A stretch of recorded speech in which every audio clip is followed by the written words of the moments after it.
السلام علیکم ورحمۃ اللہ وبرکاتہ۔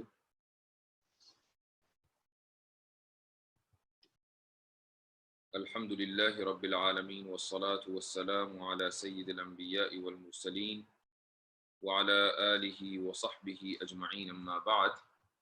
تو اپنے موضوع پر آتے ہیں، اور اس سے پہلے میں آپ حضرات سے یہی چاہوں گا کہ آپ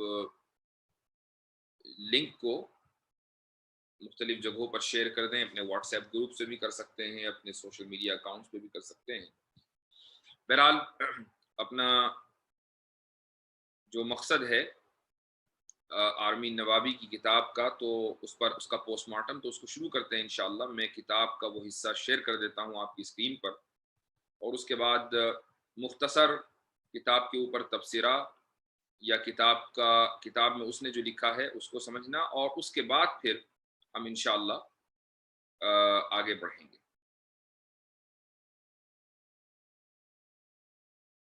یہ ہے کتاب کا 8واں چیپٹر، اور اس میں اس نے لکھا ہے کہ if it is safer to believe in God than be wrong and go to hell۔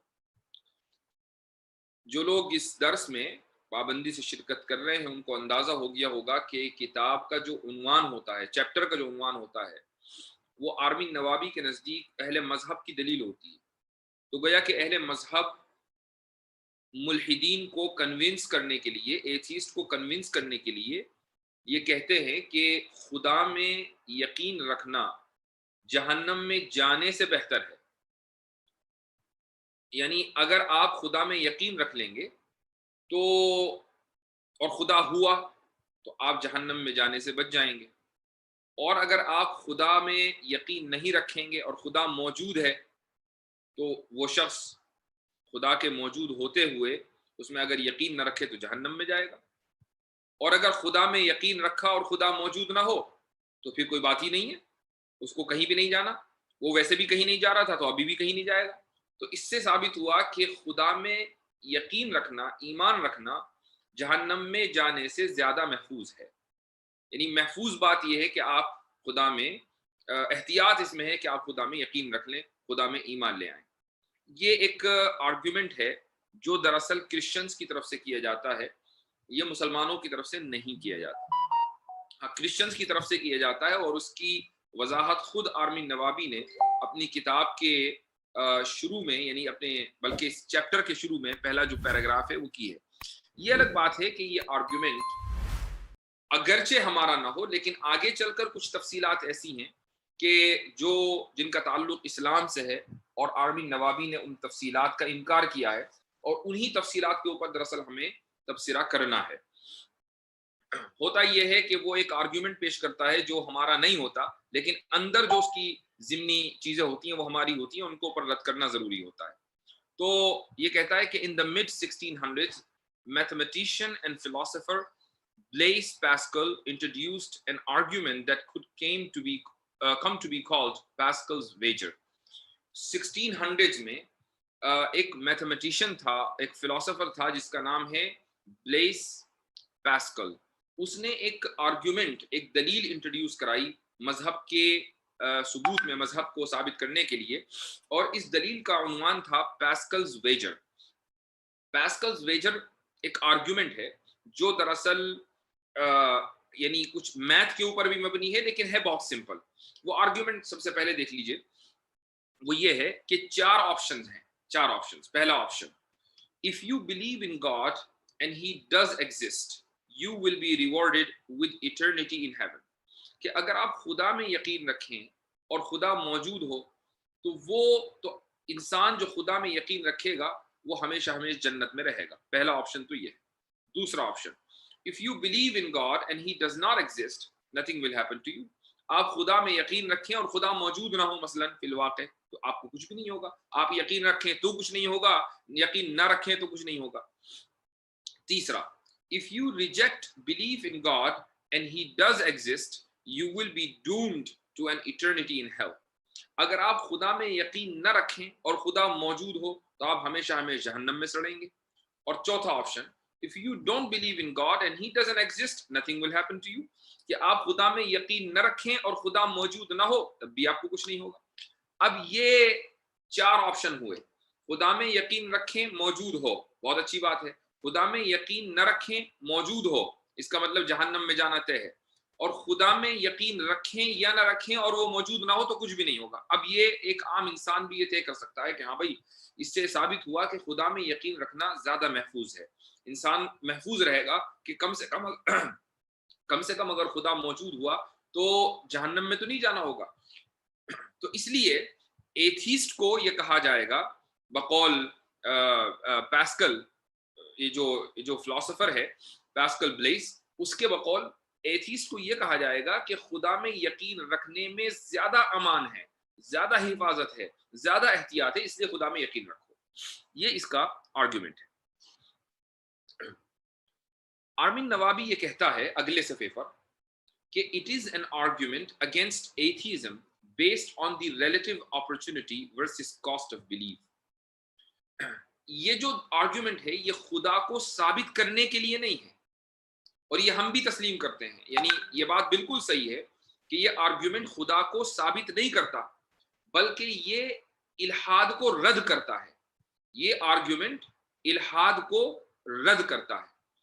یہ کہتا ہے آرمین، یہ جو میں نے ہائی لائٹڈ کی ہے جو عبارت، اس کو دیکھیے، it is an argument against atheism, یہ ایتھیزم اور الحاد کے خلاف ایک دلیل ہے، based on the relative opportunity versus cost of belief, یعنی آپ کو ایک موقع ملا ہے، اس موقع کو حاصل کر لیجئے، ہو سکتا ہے آپ کامیاب ہو جائیں، نقصان اس میں کچھ نہیں ہے، ٹھیک ہے۔ بعض مرتبہ ہم فیصلہ کرتے ہیں یہ سوچ کر کہ چلو نقصان نہیں ہے، فائدہ ہوا تو ہو گیا، نہیں ہوا تو کوئی بات نہیں، چلو بات کر کے دیکھتے ہیں، زیادہ سے زیادہ کیا ہوگا کہ وہ بات نہیں مانے گا، نہیں مانے کوئی بات نہیں، اگر مان لے تو فائدہ ہے۔ تو یہ جو ایٹیٹیوڈ ہے، جو طریقہ ہے، اسی کو ہم پاسکلز ویجر بولتے ہیں۔ تو خدا میں یقین کر لو یا کر کے دیکھ لو، خدا موجود ہوا تو بہت اچھی بات ہے، نہیں ہوا تو کوئی بات ہی نہیں ہے۔ یہ گویا کہ آرگیومنٹ کا خلاصہ ہے۔ اس سے زیادہ یہ تو ثابت ہوتا ہے کہ الحاد ایک غیر فطری چیز ہے، ایک الحاد اچھی چیز نہیں ہے، ایتھیزم اچھی چیز نہیں ہے، ایتھیسٹ ہونا ایک بری چیز ہے، لیکن ایتھیسٹ نہ ہونا ایک اچھی چیز ہے، نقصان اس میں کچھ نہیں ہے۔ یہ آرگیومنٹ کا خلاصہ ہوا۔ اب مسئلہ کیا ہے آرمین نوابی کے نزدیک؟ وہ یہ چوزنگ دا رائٹ گاڈ۔ وہ یہ کہتا ہے کہ چلو ہم نے مان لیا کہ الحاد اچھی چیز نہیں ہے، ایتھیزم اچھی چیز نہیں ہے، سیف یہ ہے کہ خدا کو مان لیا جائے۔ مسئلہ یہ ہوتا ہے کہ کون سے خدا کو مانے۔ وہ یہ کہتا ہے کہ ہر مذہب کا تو خدا الگ ہے۔ اگر آپ کرسچینٹی کو دیکھیں تو اس کے اعتبار سے جو کرسچینٹی کو نہیں مانتا، چاہے وہ مسلمان ہو کہ ہندو ہو، یہودی ہو، یا وہ کسی بھی مذہب سے تعلق رکھنے والا ہو، وہ جہنم میں جائے گا۔ تو کرسچنز کے جتنے بھی ٹیکسٹ ہیں ان کے اندر اس بات کی وضاحت ملتی ہے۔ تو اگر آپ کو جنت میں جانا ہے، جہنم سے بچنا ہے، تو آپ کو کرسچن ہونا پڑے گا۔ یہی بات اسلام میں ملتی ہے کہ اگر آپ اسلام کے مطابق اللہ پر ایمان لاتے ہیں تب تو آپ جنت میں جاتے ہیں اور جہنم سے بچتے ہیں، لیکن اگر آپ اسلام کے مطابق اللہ پر ایمان نہیں لاتے تو پھر جہنم ہی آپ کی زندگی کا بلکہ ہمیشہ ہمیں جہنم مقدر ہے۔ تو پھر اگر ہم نے یہ مان لیا کہ چلو مذہب کو مان لینا بہتر ہے، تو سوال یہ کہ کون سے مذہب کو ماننا بہتر ہے؟ مسئلہ تو ابھی بھی حل نہیں ہوا۔ ہم اگر اس چیز کو تسلیم کر کے کہ مذہب کو ماننے میں زیادہ احتیاط ہے، ہم کرسچن بن گئے، پتہ چلا کہ اسلام درست ہوا تو وہ انسان تو پھر بھی جہنم میں جائے گا، یا مسلمان بن گیا، پتہ چلا کرسچینٹی درست ہوئی تو وہ انسان پھر بھی جہنم میں جائے گا، یا کچھ اور بن گیا، مثلا ہندو بن گیا یا کچھ اور بن گیا، وہ پتہ چلا کہ وہ غلط تھا، وہ انسان تب بھی جہنم میں جائے گا۔ تو جہنم سے بچنا یہ اس کا نتیجہ نہیں نکلتا، ہر حال میں پرابلم آتی ہی آتی ہے، اس لیے یہ آرگیومنٹ درست نہیں۔ اس کے بعد آگے وہ یہ کہتا ہے moreover believing in God simply to avoid the punishment of hell is an empty type of belief. Surely an all-knowing God could identify this insincerity and reward only true believers, not those who worshipped just to avoid consequences.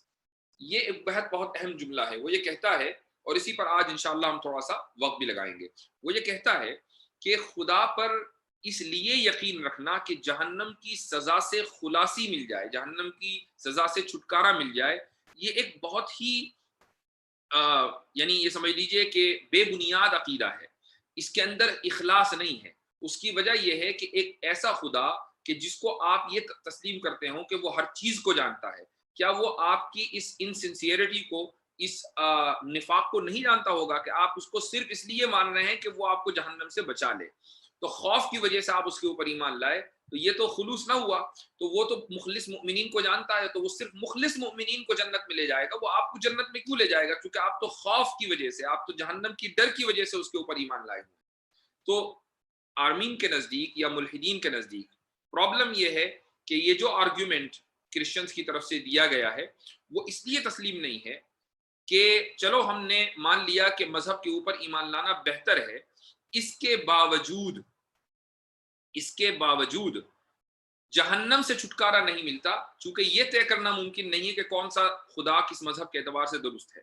اور اگر ہم نے یہ طے بھی کر لیا کہ اسلام کا خدا یا کرسچینٹی کا خدا، کرسچینٹی کے اعتبار سے جو خدا ہے وہ زیادہ درست ہے، بلکہ وہی درست ہے، اگر یہ کسی طرح ثابت بھی ہو جائے تب بھی ایک انسان جہنم سے اس لیے نہیں بچ پائے گا چونکہ وہ خدا میں جہنم کے خوف سے یقین رکھ رہا ہے، اور کسی چیز کے خوف سے ماننا یہ اس بات کی دلیل ہے کہ وہ شخص مخلص نہیں ہے، اور جو مخلص نہ ہو وہ جہنم سے کیسے بچے گا؟ یہ اس شخص کے آرگیومنٹ کا خلاصہ ہے۔ اب آئیے ہمارے تفسیر کی طرف۔ دیکھیے، سب سے پہلی بات تو یہ ہے، میں نے پہلے ہی کہا کہ یہ جو آرگیومنٹ تھا پاسکلز ویجر، اس آرگیومنٹ کا عنوان ہے پاسکلز ویجر۔ یہ آرگیومنٹ کرسچنز کی طرف سے ہے۔ ہمارے لیے یہ اپنے آپ کو کنونس کرنے کا ایک ذریعہ تو ہو سکتا ہے، لیکن کسی دوسرے کو کنونس کرنے کا ذریعہ نہیں ہو سکتا۔ یعنی ہم اس آرگیومنٹ کو سامنے رکھ کر اپنے ایمان کو تو بچا سکتے ہیں، یہ تو سوچ سکتے ہیں کہ ہاں بھی بات درست ہے، ہمیں ایمان رکھنا چاہیے، اور بے ایمان ہونا یا کسی بھی خدا کو نہ ماننا یہ خطرے کا سودا ہے۔ بہتر سودا یہ ہے، اچھا اور نفع کا سودا یہ ہے کہ خدا کو مان لیا جائے۔ تو ہم اپنے آپ کو تو کنونس کر سکتے ہیں، لیکن کسی دوسرے کو کنونس نہیں کر سکتے اس بنیاد پر۔ تو ہم اس آرگیومنٹ سے 100% متفق نہیں ہیں، پہلی بات تو یہ۔ دوسری بات یہ ہے کہ اگر ہم نے اس آرگیومنٹ کو درست مان لیا تو دوسری بات جو آرمین نوابی نے کہی وہ یہ کہ اب یہ کیسے طے کریں کہ کون سے مذہب کا خدا درست ہے؟ بھائی یہ سوال ان لوگوں کے سامنے تو ہوگا کہ جن کے سامنے سارے مذاہب یکساں ہوں۔ کرسچینٹی کے آرگیومنٹس وہ بھی اتنے ہی مضبوط ہوں جتنے اسلام کے آرگیومنٹس ہیں، ہندوازم کے آرگیومنٹس بھی اتنے ہی مضبوط ہوں جتنے اسلام کے آرگیومنٹس ہیں، بدھزم کے آرگیومنٹس بھی اتنے ہی مضبوط ہوں جتنے اسلام کے آرگیومنٹس ہیں۔ لیکن ہم دیکھتے یہ ہیں کہ اسلام کے آرگیومنٹ سب سے زیادہ مضبوط ہیں، اور کرسچینٹی کا تو کوئی بھی آرگیومنٹ مضبوط ہے ہی نہیں، خصوصاً جو آرگیومنٹ ٹرینیٹی سے متعلق ہے۔ آج تک عیسائیت اور عیسائی دنیا تثلیث کے عقیدے کو، ٹرینیٹی کے عقیدے کو عقلی بنیاد پر ثابت نہیں کر پائی اور نہ کر سکتی ہے۔ اس لیے عیسائیت تو اپنی ہزیمت اور اپنی شکست جو ہے تسلیم کر چکی ہے۔ رہی بات ہندوازم کی تو سب جانتے ہی ہیں کہ ان کے آرگیومنٹس کیا ہیں۔ تو کہنے کا مقصد یہ ہے کہ جب ایک آدمی پہلا اسٹیپ طے کرتا ہے کہ چلو میں نے مان لیا کہ مذہب میں بیلیو کرنا ایک اچھا نفع کا سودا ہے، تو اب ایک دم وہ یعنی سیڑھی کے آخر میں نہیں پہنچ جائے گا، بلکہ اب وہ دوسرا اسٹیپ لے گا۔ دوسرا اسٹیپ یہ ہے کہ اب چلو میں چیک کروں کہ کون سا مذہب سب سے زیادہ اپیلنگ ہے۔ تو وہ سارے مذاہب کے آرگومنٹس دیکھے گا اور طے کرے گا کہ بھئی یہ والا جو مذہب ہے اسلام، اس کے آرگومنٹ سب سے زیادہ مضبوط اور سب سے زیادہ کانکریٹ ہے۔ تو اب وہ دوسرا اسٹیپ لے گا، اس کے بعد وہ تیسرا اسٹیپ لے گا اور آخر میں اپنی منزل پر پہنچے گا۔ تو اس لیے چوزنگ دا رائٹ گاڈ، یہ جو اس کا ایک کنسرن ہے، یہ بالکل انویلڈ کنسرن ہے۔ آخر میں جو اس نے بات کہی ہے وہ اہم بات ہے، اس کا جواب دینا دراصل مقصود ہے۔ وہ یہ کہ کیا خدا میں ایمان لانا خوف کی وجہ سے، جہنم کے خوف کی وجہ سے، کیا ایسا ایمان قابل قبول نہیں ہے؟ اس پر آج ہم تھوڑا سا تفصیل سے بات کرتے ہیں۔ دیکھیے، ملحدوں کا یہ ایک بہت کامن اعتراض ہے۔ وہ یہ کہتے ہیں کہ مذہب والے مذہب پر اس لیے یقین رکھتے ہیں کہ کہیں انہیں جہنم میں جلنا نہ پڑے، تو یہ تو خوف کی وجہ سے یقین ہوا، یا وہ اس لیے یقین رکھتے ہیں خدا میں کہ خدا ان کو جنت میں لے جائے گا، تو یہ تو لالچ ہوا۔ یعنی لالچ اور خوف کی وجہ سے آپ اگر کسی چیز کو مانیں تو یہ ماننا کیا ماننا ہوا؟ لالچ اور خوف دلانا تو بری چیز ہے۔ یہ ان لوگوں کا ایک کامن اعتراض ہے، اور آرمین نوابی نے اپنے آخری جو میں نے ہائی لائٹڈ پیراگراف پڑھا اس کے اندر اسی چیز کو ذکر کیا ہے۔ آج اسی کو تھوڑا سا اس پر بات کر لیتے ہیں۔ میں 3 مثالیں آپ کو دیتا ہوں۔ 3 مثالوں میں سب سے پہلی مثال یہ ہے کہ آپ جس ملک میں رہتے ہیں، چاہے کسی بھی ملک میں رہیں، انڈیا میں رہیں، آپ بنگلہ دیش میں رہیں، آپ امریکہ میں رہیں، انگلینڈ میں رہیں، دنیا میں کہیں بھی رہیں، وہاں کہیں کچھ نہ کچھ قانون ہے، اور مجھے امید ہے کہ آپ سبھی قانون کی پاسداری کرتے ہوں گے، قانون کو فالو کرتے ہوں گے۔ قانون کو کیوں فالو کرتے ہیں ہم لوگ؟ وہ اس لیے کرتے ہیں کہ ہم اگر قانون کو فالو نہیں کریں گے تو ہمیں سزا ملے گی قانون کے مطابق۔ تو قانون کا خوف ہمیں قانون کی پاسداری کرنے پر مجبور کرتا ہے۔ اسی طریقے سے ہمیں یہ لالچ بھی رہتا ہے کہ اگر ہم قانون کی پاسداری کریں گے اور سب لوگ کریں گے تو ہمارا ملک عظیم بنے گا، ہم عظیم بنیں گے، یہ لالچ بھی رہتا ہے۔ اور جب ملک کے اندر لا اینڈ آرڈر کی سچویشن مینٹین ہو تو ملک ترقی کرتا ہے، دنیا کا یہ ضابطہ ہے۔ تو ایک طرف لالچ ہے قانون کو فالو کرنے کا، اور ایک طرف خوف ہے، خوف اور لالچ کی بنیاد پر ہم قانون فالو کرتے ہیں۔ کیا دنیا کا کوئی آدمی یہ کہہ سکتا ہے کہ تمہیں شرم آنی چاہیے کہ تم خوف اور لالچ کی وجہ سے قانون فالو کرتے ہو؟ تمہیں کسی بھی قسم کا خوف اور لالچ نہیں ہونا چاہیے۔ کیا کوئی آدمی یہ کہہ سکتا ہے؟ دنیا کا کوئی آدمی یہ نہیں کہہ سکتا، بلکہ ہر شخص خوف اور قانون کی وجہ سے، خوف اور لالچ کی وجہ سے قانون کو فالو کرنے کو درست ٹھہراتا ہے۔ پہلی مثال تو یہ ہے۔ دوسری مثال یہ ہے کہ ایک بچہ اسکول جاتا ہے، اس کو خوف رہتا ہے کہ اگر میں محنت نہیں کروں گا، نہیں پڑھوں گا تو میں فیل ہو جاؤں گا۔ اس خوف کی وجہ سے وہ پڑھتا ہے، اور لالچ اس کو یہ رہتا ہے کہ اگر میں محنت کروں گا تو مجھے زیادہ نمبرز آئیں گے، میں ڈسٹنکشن سے پاس ہوں گا، اگلی کلاس میں جاؤں گا، اس کے بعد اگلی کلاس میں جاؤں گا، اور اگر میں نے اپنا ہائی اسکول اور انٹر بہت اعلیٰ نمبرات سے مکمل کر لیا تو میری بڑی اچھی یونیورسٹی کے اندر میں کسی کوئی ڈگری کورس کر سکتا ہوں۔ یہ لالچ ہے۔ تو خوف اور لالچ کی وجہ سے اس نے محنت کی۔ کیا آپ یہ کہہ سکتے ہیں شیم آن یو، تمہیں شرم آنی چاہیے کہ تم خوف اور لالچ کی وجہ سے محنت کرتے ہو؟ بغیر کسی خوف اور لالچ کے تمہیں محنت کرنا چاہیے۔ کوئی بھی آدمی دنیا میں یہ نہیں کہے گا، بلکہ اس پر گفتگو ہی نہیں ہوتی ہے، ایک ایکسیپٹڈ چیز ہے، دنیا اس کو تسلیم کرتی ہے، چونکہ ایک بدیہی چیز ہے، بدیہی چیز کے اوپر جو آبویس ہوتی ہے اس کے اوپر کوئی گفتگو ہوتی نہیں ہے۔ اب آئیے تیسری مثال یہ ہے کہ مثلا آپ ایک جگہ جاب کرتے ہیں، آپ کہیں ملازمت کرتے ہیں، تو آپ کو یہ خوف رہتا ہے کہ اگر آپ صحیح طریقے سے ملازمت نہیں کریں گے، وقت پر نہیں جائیں گے کام پر، پورا ٹائم نہیں دیں گے، وہاں پر سنسیئرٹی کے ساتھ آپ کام نہیں کریں گے، کمپنی جس جگہ آپ کام کرتے ہیں اس کو زیادہ کما کر نہیں دیں گے، آپ کو یہ خوف رہتا ہے کہ آپ کی ملازمت ختم ہو جائے گی۔ تو اس خوف کی وجہ سے آپ زیادہ محنت کرتے ہیں۔ کیا کوئی آدمی یہ کہہ سکتا ہے کہ نہیں تم غلط کر رہے ہو، تمہیں خوف کی وجہ سے محنت نہیں کرنی چاہیے، تمہیں صرف محنت کی وجہ سے محنت کرنی چاہیے؟ For the sake of the effort you must do an effort۔ کوئی یہ نہیں کہتا۔ یا مثلا ایک آدمی کسی کمپنی میں بونس کے اوپر ملازمت کرتا ہے، یعنی اس کی ایک بیس سیلری ہے، مثلا 1000 روپے اس کو ہر مہینے ملیں گے، وہ سیلز ایجنٹ ہے، جتنا اس کے بعد وہ بیچے گا اتنا ہی اس کو بونس ملے گا یا کمیشن ملے گا۔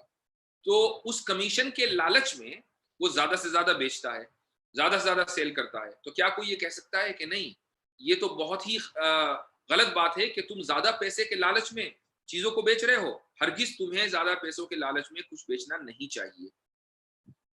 یہ 3 مثالیں ہیں۔ کیا کوئی بھی انسان خوف اور لالچ کو ان 3 فیلڈز کے اندر غلط نہیں ٹھہرا سکتا، چاہے وہ قانون کی فیلڈ ہو، چاہے وہ تعلیم کی فیلڈ ہو، چاہے وہ ملازمت کی فیلڈ ہو۔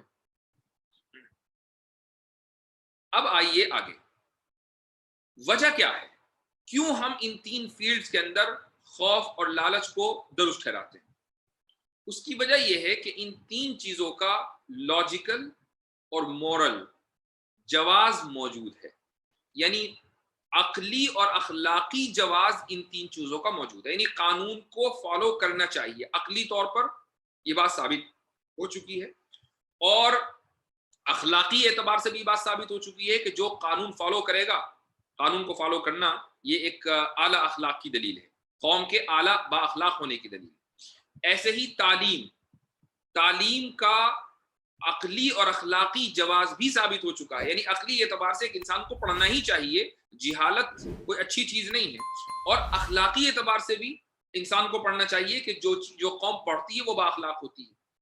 ایسے ہی ملازمت کہ اس کا عقلی اور اخلاقی جواز موجود ہے، کہ کوئی بھی آدمی آپ کو آپ فری میں کھانا نہیں ملے گا، بلکہ محنت سے کھانا ملتا ہے. ہر انسان اس چیز کو جانتا ہے عقلی اعتبار سے اور اخلاقی اعتبار سے بھی، کہ ہاتھ پھیلانا کوئی بااخلاق ہونے کی دلیل نہیں ہے، بلکہ محنت کر کے کھانا بااخلاق ہونے کی دلیل ہے.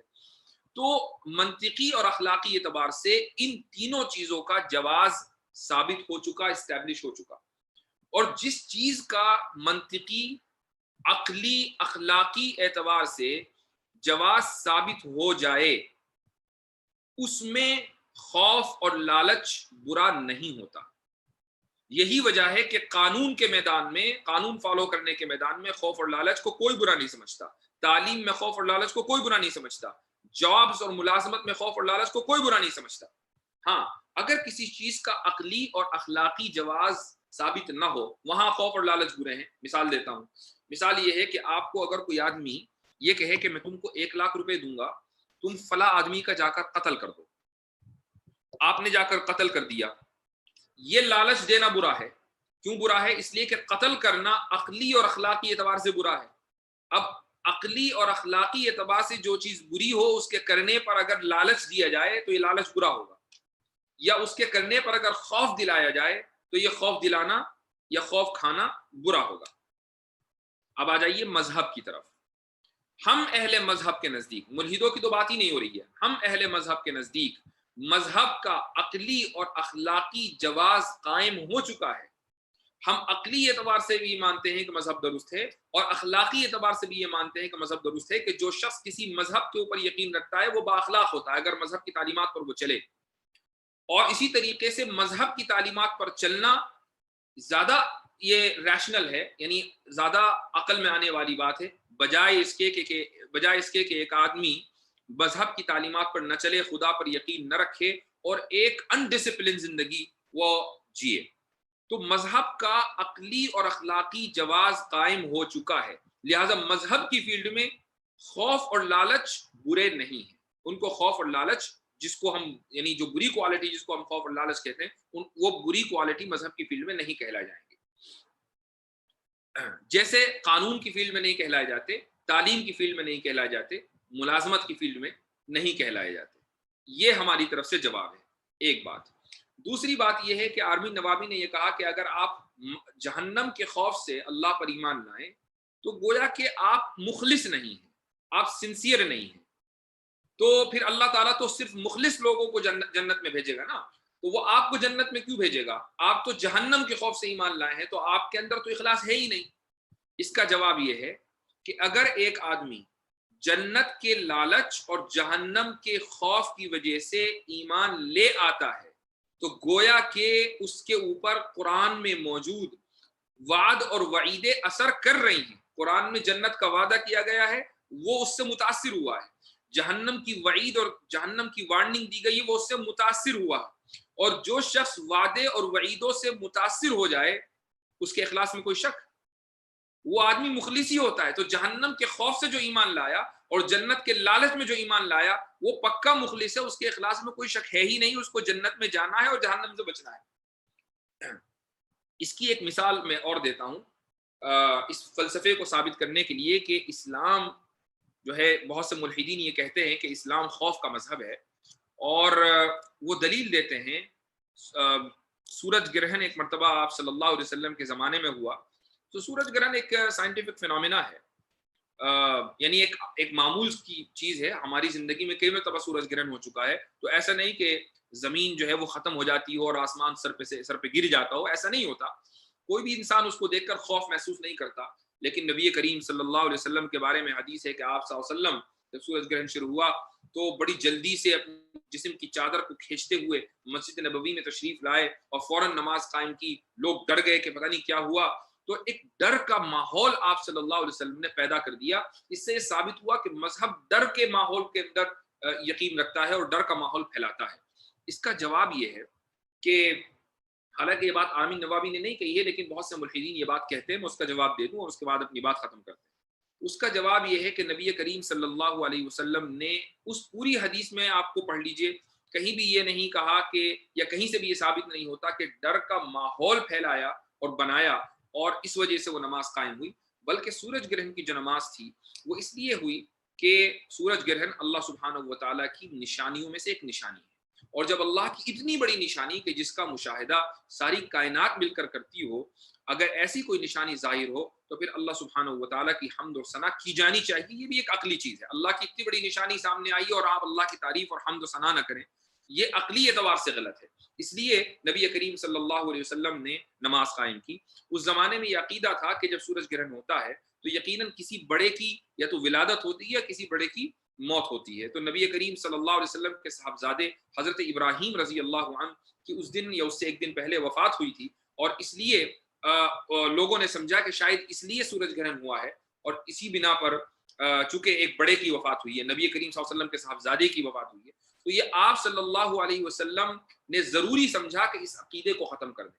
اگر آپ صلی اللہ علیہ وسلم اپنی ذات کے لیے کچھ سوچ رہے ہوتے، اگر آپ کا یہ مشن ذاتی ہوتا اور پرسنل گین کے لیے ہوتا، اپنے بینیفٹ کے لیے ہوتا، تو یہ بہت اچھا موقع تھا۔ وہ یہ کہتے کہ ہاں بھائی سورج گرہن بھی اسی لیے ہوا ہے چونکہ میرے بیٹے کی کل وفات ہوئی ہے، اور اگر آپ صلی اللہ علیہ وسلم یہ فرما دیتے تو وہ سوسائٹی مکمل تیار تھی اس کام کو قبول کرنے کے لیے، اس بات کو قبول کرنے کے لیے، لیکن آپ صلی اللہ علیہ وسلم نے یہ بات نہیں کہی۔ آپ نے کہا کہ نہیں، یہ کسی کے مرنے اور کسی کے جینے کی وجہ سے سورج گرہن نہیں ہوتا، بلکہ اللہ کی نشانیوں میں سے ایک نشانی ہے، اور وہ نشانی اس طریقے سے ہے کہ آپ یہ دیکھیے کہ سورج گرہن کیوں ہوتا ہے کہ چاند دنیا اور سورج کے درمیان آ جاتا ہے۔ ایک مثال میں آپ کو دیتا ہوں کہ دنیا، چاند اور سورج کا جو سائز ہے وہ اس طرح کا ہے کہ اگر آپ ایک مٹر کا دانہ لیں، سمجھ لیجئے کہ وہ دنیا ہے، سمجھ لیجئے کہ وہ چاند ہے، اور ایک فٹ بال لے لیجئے، اس کی مثال ایسی ہے جیسے کہ وہ دنیا ہو، اور ان دونوں کے سامنے آپ رکھ دیجئے ایک پہاڑ کو، سمجھ لیجئے کہ وہ سورج ہے۔ اب اگر آپ ایک طرف فٹ بال رکھیں، بیچ میں آپ مٹر کا دانہ رکھیں اور ایک طرف پہاڑ رکھیں، تو کیا پہاڑ چھپ جائے گا؟ نہیں۔ جو فٹ بال ہے، اگر کوئی مخلوق اس فٹ بال کے اوپر کھڑی ہوگی تو بہت آسانی کے ساتھ پہاڑ کو دیکھ سکے گی، مٹر کا دانہ اس کو بلاک نہیں کرے گا۔ اس کے باوجود جب یہ مٹر کا دانہ یعنی چاند دنیا اور سورج کے درمیان آتا ہے تو سورج کو بلاک کر دیتا ہے، اسی کو تو سورج گرہن کہتے ہیں۔ تو سورج کا سائز اتنا بڑا، دنیا کا سائز بھی چاند کے مقابلے میں بڑا، اور چاند بیچ میں آ گیا اور سورج کی روشنی کو بلاک کر دیا، تو یہ اللہ کی ایک نشانی ہے، اور اس نشانی کے ظاہر ہونے کی وجہ سے اسلام میں نماز پڑھنے کا حکم ہے کہ نماز پڑھی جائے۔ جس ذات نے اتنی عظیم الشان نشانی بنائی ہے وہ اس کی تعریف کی جائے، اس کی حمد و ثنا کی جائے۔ تو اس کا تعلق خوف سے ہرگز نہیں ہے۔ تو یہ ایک ہماری طرف سے جو ہے وہ اس کا جواب ہے۔ تو خوف اور لالچ اگر کہیں مذہب میں آتا بھی ہے تو وہ اس لیے آتا ہے کہ مذہب کا اخلاقی جواز اور عقلی جواز قائم ہو چکا۔ اگر مذہب میں خوف اور لالچ برا ہے تو پھر قانون میں بھی خوف اور لالچ برا ہے، تعلیم میں بھی خوف اور لالچ برا ہے، اور جابز و ملازمت میں بھی خوف اور لالچ برا ہے، اور ان تینوں جگہوں میں خوف اور لالچ کو کوئی بھی انسان جس کے اندر ذرا سی بھی عقل ہے برا نہیں تصور کرتا۔ تو آج کے درس کا اتنے ہی خلاصہ ہے، اور اگر کوئی دو چار سوالات ہوں تو ان کو لیا جا سکتا ہے انشاءاللہ۔ آپ یہ کہہ رہے ہیں محمد شارق کے artificial intelligence distort nature, so here are some: artificial human embryo اور modification of human DNA۔ ٹھیک ہے، کہنے کا مقصد یہ ہے کہ آپ artificial intelligence کے ذریعے human DNA کا modification ہو جاتا ہے۔ جب آپ یہ سیکھتے ہیں کہ human DNA کا modification کیسے ہو سکتا ہے، تو وہی علم آپ کو یہ بھی بتائے گا کہ ہیومن ڈی این اے کا ماڈیفیکیشن کیسے روکا جا سکتا ہے۔ جب تک آپ اس علم کو نہیں پڑھیں گے تو اگر کوئی ہیومن نیچر کے اندر ماڈیفیکیشن کیا جا رہا ہے، آپ اس کو کیسے روک سکیں، آپ نہیں اس پر کمانڈ حاصل کر سکتے۔ تو آپ اس نیت سے پڑھیے کہ اگر آرٹیفیشل انٹیلیجنس کے ذریعے ہیومینٹی کے ساتھ کوئی چیز بری ہو رہی ہے، میں اس کو روکوں گا۔ اس کو روکنے کے لیے بھی اس سائنس کو پڑھنا ضروری ہے، اس لیے آپ پڑھیے اس کو۔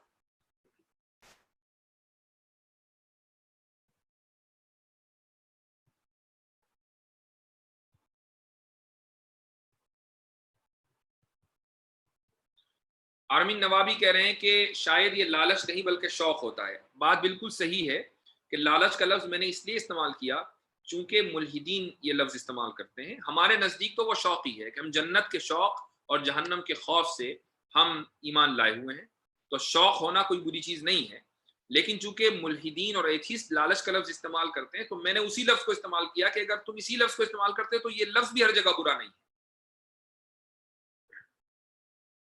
تو ٹھیک ہے انشاءاللہ آج کے لیے اتنا ہی. جزاکم اللہ خیرن، والسلام علیکم ورحمۃ اللہ وبرکاتہ.